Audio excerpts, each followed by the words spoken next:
Bienvenue sur Stratpol, nous sommes le jeudi 27 novembre 2025, c'est notre bulletin numéro 266 et nous sommes de retour à Moscou, voilà, après une tournée triomphale, peut-on dire, avec signature de livres à la librairie Logos que je remercie, avec une conférence, donc j'ai terminé par Aix-en-Provence après avoir fait Montpellier, Perpignan et Toulouse. Voilà, merci à tous ceux qui ont organisé ça, à mon co-conférencier André Chanclus. Voilà, vous pouvez retrouver bien sûr tous nos ouvrages sur la page auto-édition du site Stratpol. D'ailleurs, comme c'est bientôt les vacances, il va quand même falloir commencer à préparer les cadeaux de Noël pour la naissance du petit Jésus. Donc, Ukraine, pourquoi la France il y a donc Ukraine, pourquoi la France est trompée, et ensuite Ukraine, pourquoi la Russie a gagné. C'est celui-là, et bien sûr, le best-seller, le livre noir de la gauche française qui fait toujours un carton. Pensez à vous équiper et à faire le bonheur de vos amis en offrant mes deux ouvrages.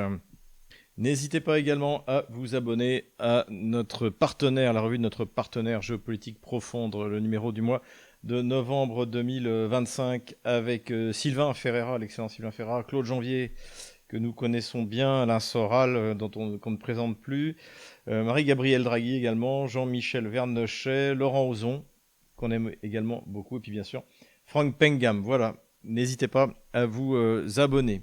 Ce qui nous a plu cette semaine, eh bien, en fait, c'est un éditorial de Guillaume Bernard. Donc, c'est dans Valeurs Actuelles. Je l'ai eu le lien sur Valeurs Actuelles. Il était en libre accès parce que la plupart du temps, ces éditos ne sont pas. Donc, c'est un juriste. Et c'était intéressant puisqu'il revenait sur la question de la guerre juste en rebondissant sur la déclaration belliqueuse du général Soja Mandon, qui nous expliquait qu'il allait falloir évidemment envoyer nos enfants mourir en Ukraine. Enfin, je caricature un peu, mais c'était quasiment ça. Je vous renvoie à notre bulletin précédent. Et puis, je suis revenu sur cette question-là.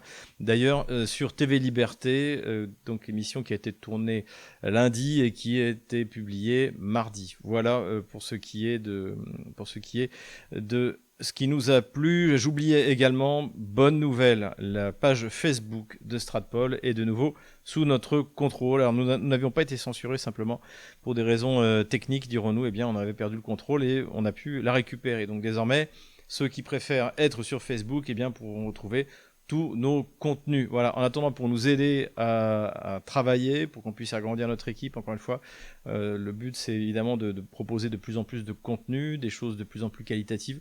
Donc n'hésitez pas à faire encore une fois un don sur Tipeee, Patreon, Paypal, le canal Telegram payant. Alors je prie nos abonnés de m'excuser, mais effectivement je n'ai pas pu faire l'émission privée, donc la conférence privée au milieu de ce mois-ci, et j'espérais la faire mercredi, mais mon retour en Russie a été décalé de 24 heures. Donc voilà. Bref, l'émission aura lieu samedi, cette fois c'est la bonne. Je vous enverrai un lien pour que vous puissiez y participer, bien sûr, à tous nos abonnés, et qui pourront également récupérer la carte des opérations militaires que je mettrai donc sur Tipeee, Patreon et sur le canal Telegram payant. Économie maintenant, et avant tout, n'hésitez pas à aller voir en description de cette vidéo comment, avec Divergence Service, vous pouvez investir en Russie, venir ouvrir un compte et bénéficier de placements avec un niveau de rémunération qui évidemment est impossible à trouver en France. Bonne nouvelle économique à la fois pour la Russie et pour la France, c'est la déclaration de Sergueï Lavrov. Écoutons-la. Un grand nombre d'entreprises françaises continuent de travailler en Russie. J'espère ne pas dévoiler leurs secrets en disant que nous organisons de temps en temps des rencontres à leur demande. Elles veulent surtout savoir à quelles conditions elles travaillent ici. Elles en parlent au ministère russe du développement économique et au ministère russe des finances. Nous n'expulserons pas ceux qui sont restés travailler chez nous, nous ne porterons pas atteinte à leurs droits. Lors de mes rencontres avec les membres de l'Association des entreprises françaises, ceux-ci s'intéressent à la politique internationale. Ce sont des gens qui, à mon avis, se comportent honnêtement. Ils ont investi leur argent et veulent que cet argent soit rentabilisé. Ils sont donc prêts à prendre des risques politiques face à leur gouvernement russophobe. Donc ça, c'est une excellente interview. Je vous la recommande d'ailleurs dans son intégralité. Elle a été faite par le Dialogue franco-russe. On l'a mis en ligne sur notre canal Telegram. Eh bien, ça, c'est une bonne nouvelle puisque ça montre que les Russes font la différence entre les sociétés qui ont en fait, même si certaines sont restées, eh bien elles ont cessé leur activité. Hein. Il y en a qui sont carrément partis en vendant tout pour un rouble symbolique. C'est Renault, on en a parlé, par exemple. Et puis il y en a qui sont restés sans partir, mais finalement qui ont arrêté leur activité. Et donc c'est le cas d'Air Liquide. Donc ces sociétés-là ont été mises sous tutelle. Donc celles-là, évidemment, courent un risque et non pas, ne sont pas en risque, hein, comme dirait le général Soja Mandon. En risque, ça n'existe pas en français. On court un risque. Hein. Donc ces sociétés-là courent le risque, évidemment, d'être saisies par les Russes, administrées par les Russes. Leurs actifs peuvent être saisis, surtout si eh bien, Paris vole les actifs russes, on en reparlera.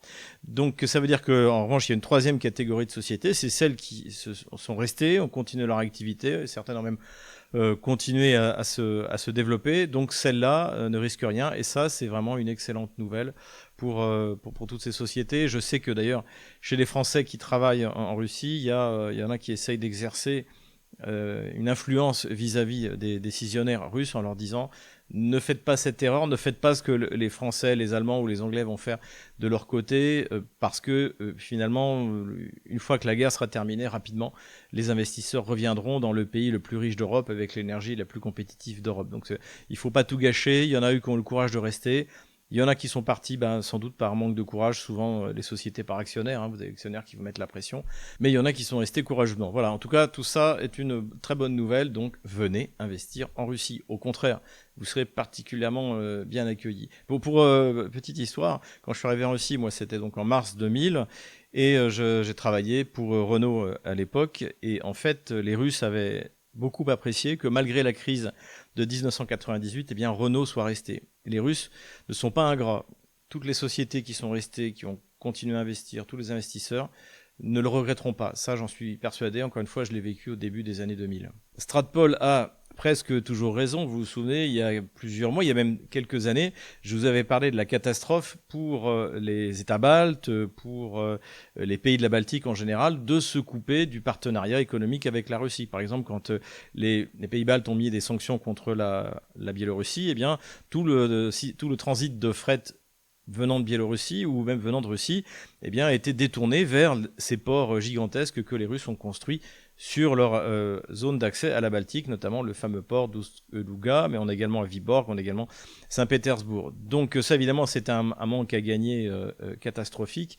Et là, on apprend dans Politico que eh bien, les pays riverains de la Baltique, donc on pense particulièrement à la Finlande, hein, j'ai expliqué encore récemment, c'était dans Bloomberg, à quel point le fait d'avoir fermé la frontière avec la Russie a entraîné une catastrophe économique pour toute une partie du pays, et également toujours les trois nano-États baltes qui sont parmi les plus agressifs et qui en plus contrôlent avec Kaja Kallas, qui est donc estonienne, la diplomatie de l'Union européenne et d'ailleurs la défense avec un Lituanien dont j'ai oublié le nom, mais de toute manière ça n'a pas d'importance puisqu'il est insignifiant. Et donc ce qui est intéressant dans cet article de Politico, c'est que on voit qu'aujourd'hui les pays baltes et la Finlande sont en roue libre, en détruisant une partie, et même une partie significative de leur économie. Finalement, ils copient ce que Emmanuel Macron a fait à la France depuis la mise en place des sanctions, qui avait d'ailleurs commencé avec François Hollande. Donc toute cette destruction économique, en fait, les pays baltes s'en moquent parce qu'ils estiment qu'ils vont être compensés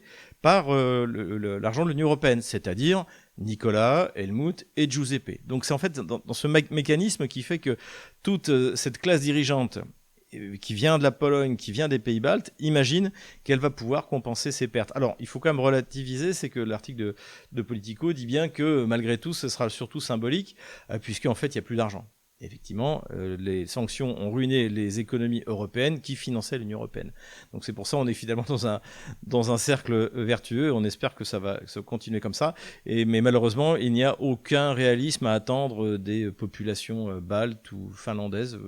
C'est vraiment regrettable pour la Finlande. Les pays baltes, bon, ils vont dans le mur depuis 30 ans. Après tout, qu'on aille jusqu'au bout, ils ne représentent pas grand-chose. Pour la Finlande, c'est vraiment dommage, parce que l'ancienne neutralité de ce pays vis-à-vis de la Russie eh bien, avait joué un rôle important finalement dans le rapport entre la Russie et le reste de l'Europe. Toujours dans le cadre de cette folie balte, le gouvernement lituanien a annoncé qu'il pourrait fermer la voie ferrée qui relie la Biélorussie, en fait, et l'enclave de Kaliningrad, l'enclave russe de de Kaliningrad. On en a également de cette enclave souvent parlé. Donc ce qu'il faut savoir, c'est que en fait, il y a un corridor que les Russes ont le droit d'emprunter pour aller jusqu'à Kaliningrad. Donc déjà, et en principe, c'est un accord international, donc ce corridor ne peut pas être fermé. Mais effectivement, il y a une voie ferrée qui passe à côté, mais qui ne fait pas partie du corridor de Suwałki, qui dépend effectivement du bon vouloir de la Lituanie et qui, sous prétexte des sanctions, essaie de gêner le plus possible le transit par cette voie ferrée. Et c'est à ça que veut s'attaquer la Lituanie. Encore une fois, comme je l'ai dit, finalement, le danger d'escalade, il n'est pas en mer Noire, il n'est paradoxalement pas en Ukraine,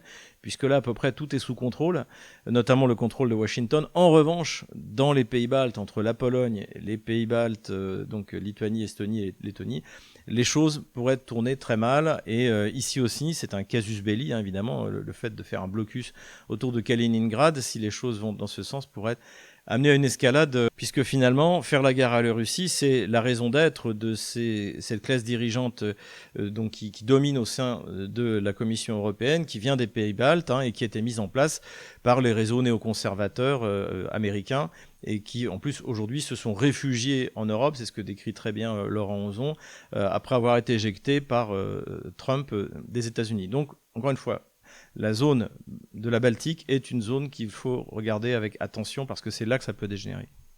Le plus absurde dans ce comportement de la classe dirigeante polonaise, balte, finlandaise, donc de cette obsession anti-russe et donc de l'imposition de sanctions, de 19e paquet de sanctions, hein, comme dirait d'ailleurs Scott Bessent, le secrétaire au Trésor américain, qui pourtant est pour les sanctions. On l'avait déjà cité, mais si vous en êtes au 19e paquet de sanctions, c'est que ça marche pas. Donc le problème, c'est que ceux qui sont censés payer le prix de ces sanctions, y compris donner de l'argent aux pays mendiants de l'Union européenne, hein, la Pologne et les pays baltes, la Finlande sont des pays qui reçoivent de l'argent, eh bien c'est que ces pays fournisseurs sont ruinés. La France est ruinée et l'Allemagne l'est. Alors la différence, c'est que en Allemagne, il y a un véritable parti d'opposition nationaliste, hein, qui est l'Alternative für Deutschland, et il y a eu un discours de Alice Weidel devant le Bundestag qui a été d'une limpidité. Elle a comparé effectivement l'Allemagne au Titanic, qui est en train de couler, mais qui continue, qui coule, le bateau coule normalement en fait, hein, c'est exactement ça, exactement ce que l'on observe également en France. Alors sauf qu'en France, il n'y a pas de parti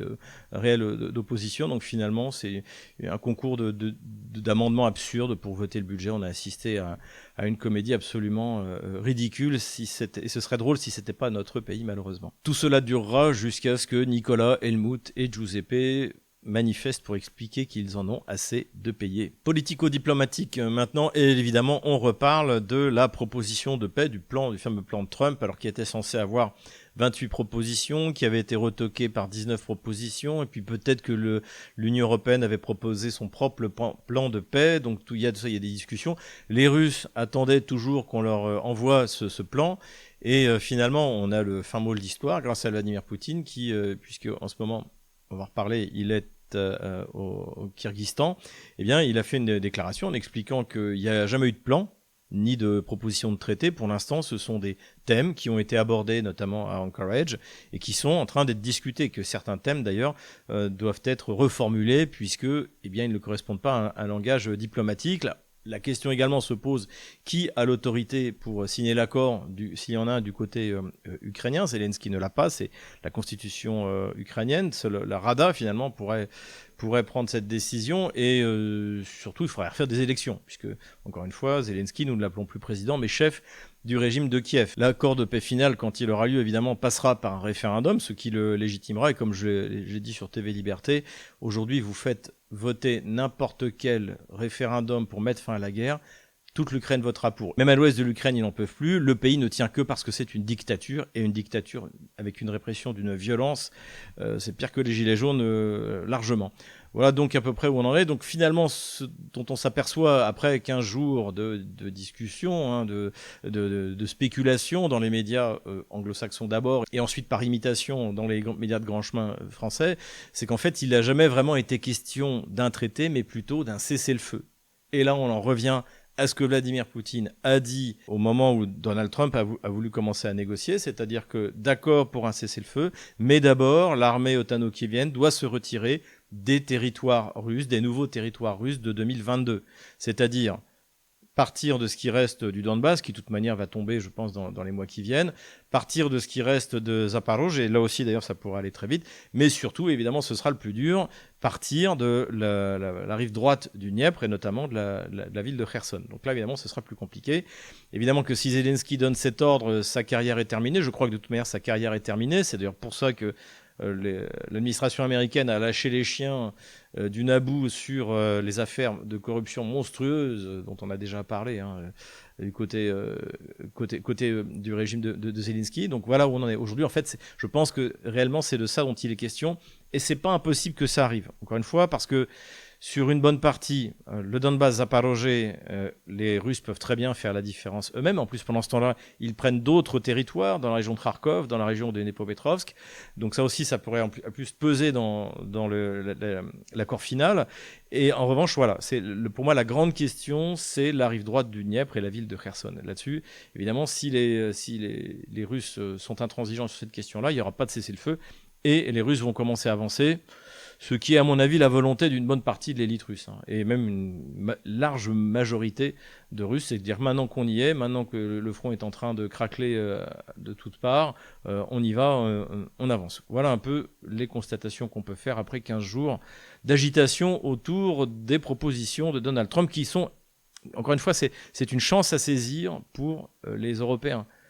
Plus ils attendent, plus la note sera salée et la note territoriale pourrait même finir par la perte d'Odessa et de Nikolaïev.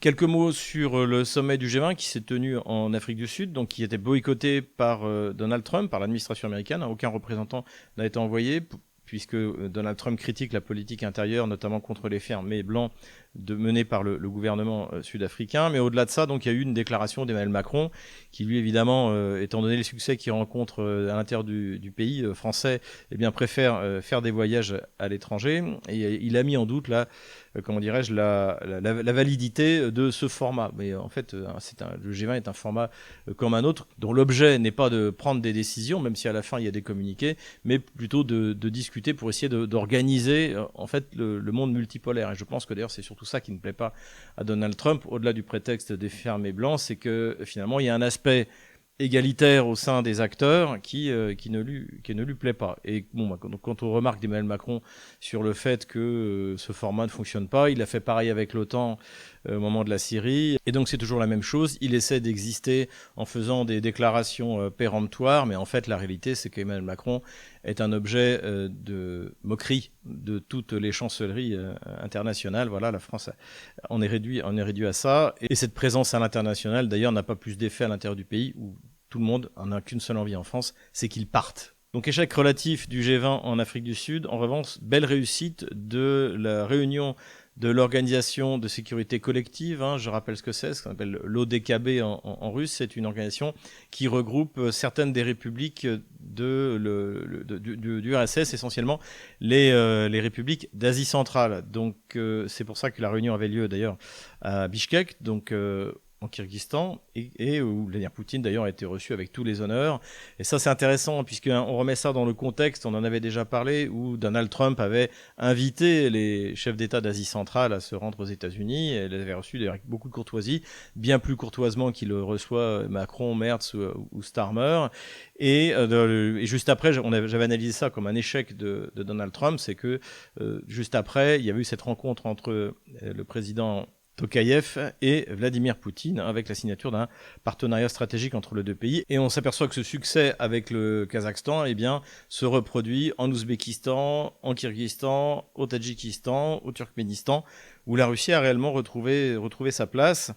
Ça date pas d'hier, encore une fois, c'est un effort qui a duré plusieurs années. Et je pense que d'ailleurs la victoire désormais inéluctable de la Russie en Ukraine contre la coalition occidentale a joué énormément pour son image dans ces pays-là. Et donc dans le cadre de cette rencontre, Vladimir Poutine a proposé un réarmement collectif de l'Asie centrale avec évidemment des armes russes. Donc ça aussi, c'est un moyen d'influence tout à fait significatif. Voilà. Donc un sans faute de Vladimir Poutine en Asie centrale, et avec plus particulièrement, puisque c'était à Bishkek que ça se déroulait, un rapprochement entre le Kyrgyzstan et la Russie.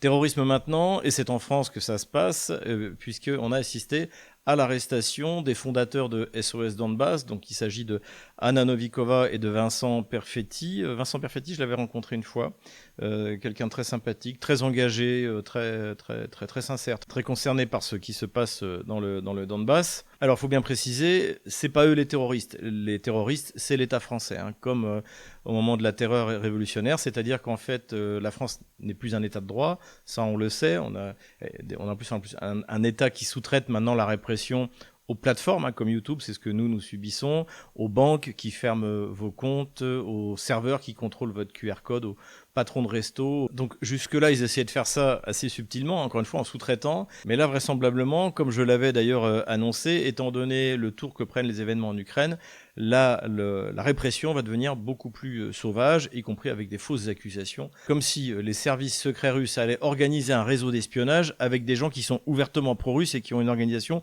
pour soutenir les gens dans le Donbass. C'est complètement absurde. Le but, évidemment, c'est de faire peur aux opposants politiques qui abordent des sujets dont le gouvernement français, dont la classe dirigeante française ne veut pas qu'ils soient abordés. En tout cas, je peux vous dire que pour Stratpol, ça ne marchera pas. Et puis, si vous voulez tout comprendre à ce qui est en train de se passer, ben voilà, toujours hein, le livre noir de la gauche française, le chapitre « La gauche française et la répression ». Vous allez voir que depuis les massacres de septembre, finalement, l'approche de l'état de droit par la gauche française est toujours la même. Empire du mensonge maintenant et tout de suite le moment bunker. Das war ein Befehl! Alors cette semaine, on a un double moment bunker. Le premier moment bunker, c'est Emmanuel Macron qui nous fait la totale, écoutons-le. Agir, c'est-à-dire que la Russie aujourd'hui, elle met plus d'un tiers de son budget, plus d'un tiers, en matière de défense. Donc elle ne construit plus d'écoles, elle ne construit plus d'hôpitaux, elle ne construit plus de politique publique. Elle n'a pas de politique sociale, aucune. Elle est très loin de tous les débats qu'on a. Le service national va débuter à l'été 2026 et nous augmenterons progressivement les effectifs. 3000 jeunes seront choisis pour effectuer le service national à l'été 2026 et les promotions augmenteront progressivement pour atteindre 10 000 jeunes incorporés en 2030. L'ambition que je porte pour la France est d'atteindre 50 000 jeunes en 2035. Ceci sera à adapter en fonction de l'évolution de la menace. Donc déjà, sur les écoles et les hôpitaux, c'est faux. Quand on regarde les statistiques officielles, il y a depuis 2022 1677 écoles qui ont ouvertes et 270 nouveaux hôpitaux qui ont été ouverts également. Et ça, de mon expérience personnelle, je peux dire qu'en plus, les Russes construisent des hôpitaux, des maternités, des écoles dans les nouveaux territoires, les territoires qui ont été libérés, et d'une qualité que bien sûr, ces régions qui appartenaient à l'Ukraine corrompue pendant 30 ans n'ont pas connu. Et notamment, je me souviens très bien qu'à Volnovakha, où j'étais avec mes amis Nicolas Mirkovitch et Fabrice Sorlin, l'année qui a suivi la libération, je rappelle, Volnovakha a été prise très rapidement, ce qui a permis d'isoler Mariupol à 80 km de la ligne de front. Et Volnovakha a été rasé. Quand on y est retourné, eh bien, il y avait 3 bâtiments. Donc, le MFC, c'est le Mnogofunktionalitetcentr, c'est pour toutes les démarches administratives, la polyclinique et la maternité, Roddom. Ça, c'était vraiment c'est le triptyque russe et généralement l'école suit peu de temps après. Donc c'est faux sur le territoire russe d'avant 2022 et c'est faux sur les nouveaux territoires. Donc soit il ment, soit il est désinformé, sans doute un peu des deux. Alors et en ce qui concerne le service national volontaire, je vois pas comment ça peut avoir de l'intérêt parce qu'on parle tantôt d'un tirage au sort, tantôt volontaire. Si c'est volontaire, si quelqu'un veut aller à l'armée, pourquoi est-ce qu'il aille y faire son service militaire au lieu de s'engager et d'être payé en conséquence? Donc une fois de plus, c'est le discours pseudo-guerrier qui est tenu par Soja Mandon ou par Soja Macron et qui essaye simplement de nous faire croire que nous sommes en guerre. La France est en guerre contre le macronisme, contre le gauchisme. Voilà, c'est ça, ce sont nos véritables ennemis et c'est sûrement pas évidemment la Russie. Et donc cette histoire de service militaire, mais ça va encore être un énorme fiasco. En plus, on n'a pas les infrastructures et c'est une perte de temps. Soit on refait le service militaire, ce qui a du sens, et c'est obligatoire pour tout le monde. Et dans ce cas, on passe à un nouveau format d'armée, mais ça va mettre des années pour se mettre en place. Il faut être sérieux. Soit on continue avec une armée de métier. Pourquoi pas développer petit à petit une réserve sérieuse avec une véritable réserve sur le format suisse. Oui, ça pourrait être quelque chose d'efficace. En attendant, tout ça, c'est du baratin. C'est ce que les Russes appellent macronite, c'est-à-dire parler pour ne rien dire, appeler au téléphone pour ne rien dire. Voilà, pour finir sur ce sujet de la Russie qui n'a plus les moyens de développer quoi que ce soit, eh bien, ces belles images du Soyouz MS-28 qui vient d'envoyer 3 astronautes rejoindre la station spatiale. Et oui, voilà, c'est terrible pour les gauchistes européens, mais sans la Russie et sans Elon Musk, eh bien, il n'y aurait plus d'astronautes dans la station spatiale internationale. Je vous avais dit qu'il y avait un deuxième moment bunker, et cette fois, c'est Kaja Kallas, donc l'inénarrable équivalent ministre des Affaires étrangères de la Commission européenne, qui a fait une déclaration, écoutons-la.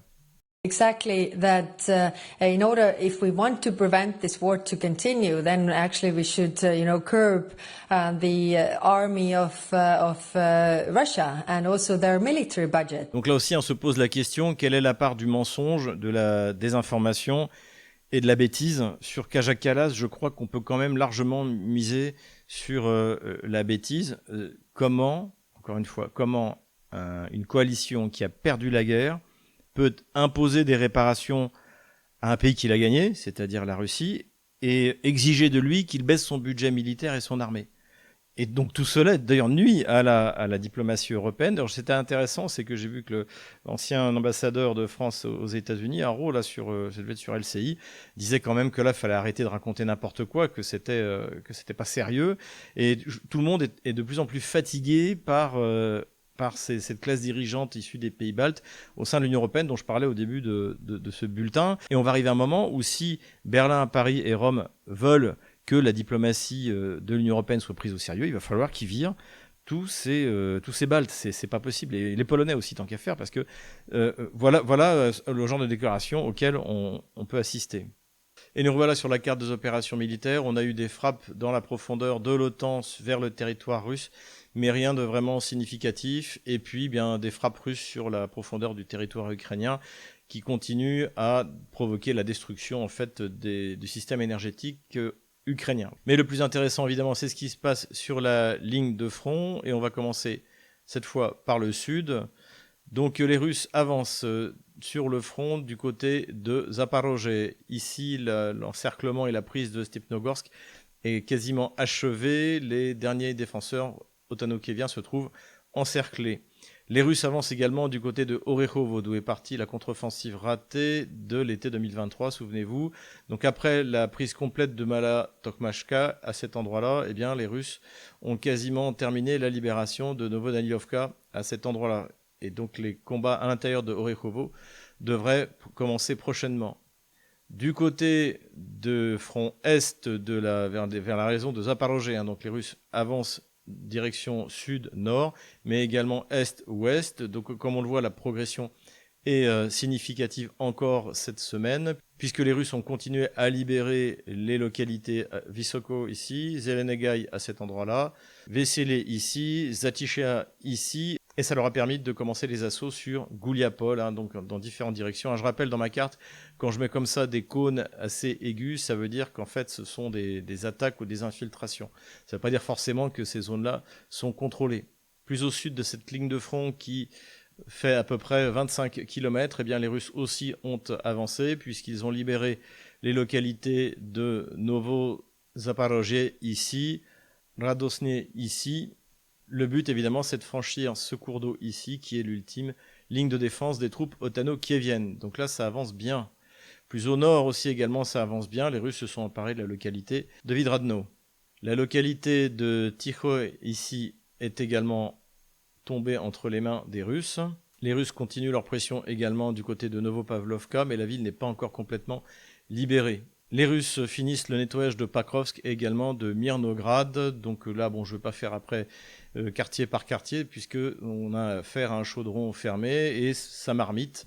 Et au fur et à mesure, les otano-kieviens sont soit détruits, soit se rendent, ce qui est évidemment la meilleure des solutions. Donc là, j'ai mis un peu plus précisément la carte à jour par rapport aux données fourni par Yuri Podolaka. Dans cette zone-là, on ne repère plus d'unité de reconnaissance russe, donc j'ai décalé la ligne de front vers l'est. Quoi que racontent les Otanokieviens, Rodinskoye est entre les mains des Russes qui sont en train de finir le nettoyage, ainsi que Souretskoye et Nikonorovka.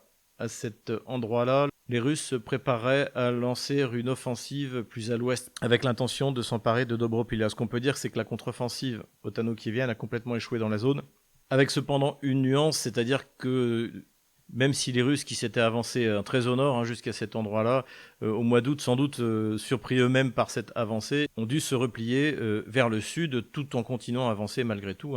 Et notamment, la localité de Charkovo est tombée. Donc toutes les contre-offensives otano-kieviennes qui ont coûté très cher n'ont servi à rien. Cette localité-là est tombée. Les Russes sont entrés dans Sofievka à cet endroit-là et on peut s'attendre à ce qu'ils reprennent donc une offensive, je viens de le dire, vers Dobropila, mais également vers le nord, dans l'idée d'encercler l'ultime bastion de Sloviansk et Kramatorsk par l'ouest. Du côté de Konstantinovka, les Russes ont totalement libéré la localité d'Ivanopol, ce qui va leur permettre d'avancer sans contrainte sur leurs arrières à l'intérieur de Konstantinovka. Plus au nord encore, autour de Seversk, les choses sont en train de bouger. Les Russes ont complètement nettoyé Vasyukovka à cet endroit-là et se sont emparés de cette localité ici, Pazeno. Les Russes ont complètement libéré la localité de Zvanovka, donc au sud de la forteresse de Seversk, et sont largement rentrés à l'intérieur de Seversk. Ils combattent désormais au niveau du centre-ville. Les Russes ont également amélioré leur position entre Seversk et Liman. La ville de Yampol a été annoncée prise, mais pas encore par le ministère de la Défense, donc je laisse encore la petite punaise. Mais comme on le voit, les Russes se rapprochent de plus en plus de la rivière Donetsk. L'assaut sur Krasny Liman continue. Les Russes ont pris la localité de Savko à cet endroit-là, même si le nettoyage n'est pas totalement terminé. Les Russes continuent à progresser vers l'ouest en direction de la rivière Oskol. Plus au nord, donc, le ministère de la Défense a annoncé la prise de Kupiansk, même si là aussi, il faut continuer à nettoyer. Et Yuri Podolaka fait preuve quand même d'un certain scepticisme en disant que les capacités de contre-attaque du général ukrainien Drapaté ne sont pas complètement terminées. Voilà à quoi correspond à peu près le territoire à l'est de la rivière Oskol que contrôlent les Russes par rapport à ma carte précédente. Plus au nord, les Russes ont nettoyé ces deux localités-là et sont en train de donner l'assaut à Vilcha, à cet endroit-là. Voilà, j'enlève la ligne de front de la semaine dernière. Voilà où nous en sommes le jeudi 27 novembre 2025. Voilà, j'espère que cette vidéo vous a plu. Si c'est le cas, n'hésitez pas à nous soutenir en faisant un don, mais aussi en tout cas, et ça c'est gratuit, inscrivez-vous sur tous nos réseaux sociaux, Telegram, X, désormais Facebook, VK, donc qui est le Facebook russe. Voilà, tout ça c'est à votre disposition. Prenez des cours de russe pour venir nous rendre visite et pour vous ouvrir à la culture russe avec notre partenaire Logios. En tout cas, comme vous le voyez sur la ligne de front, la progression russe s'accélère, les choses vont remarquablement bien. Sur la scène diplomatique, Vladimir Poutine est maître du jeu. Donc tenez bon, courage, on les aura.